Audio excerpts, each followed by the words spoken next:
Hi, my name is Scott Ryerson from MarineMax in Greenville, South Carolina. I'm going to do a video walkthrough of our 2024 195 Yamaha Sport Fish. So because it is the 195, we have the high output supercharged motor on this boat, so tons of horsepower for this 19-foot boat. And it is the fish model, but what's really unique about the Yamaha fish boats, you got a really cool area in the back that you can sit and hang out, fish from if you want, or just lounge and chill if you're just hanging at the lake.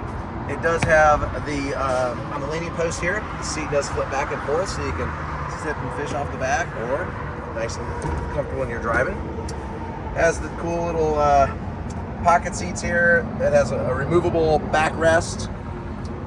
Over there I have it without the backrest, you can kind of see it with that.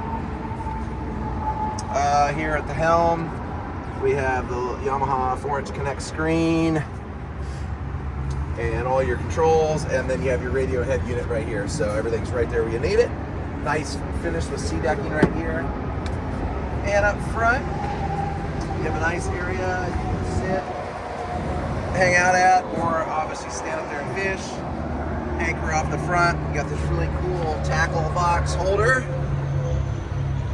rod holders, and rod holders on the side here, and then a nice seat here, and then there's really great storage underneath this when you lift. So awesome little boat, a lot of versatility for a 19-foot boat, a lot of fun. Come on out, we have it here at our MarineMax store in Greenville. It'll be on our website, or you give us a call at 864-236-9005.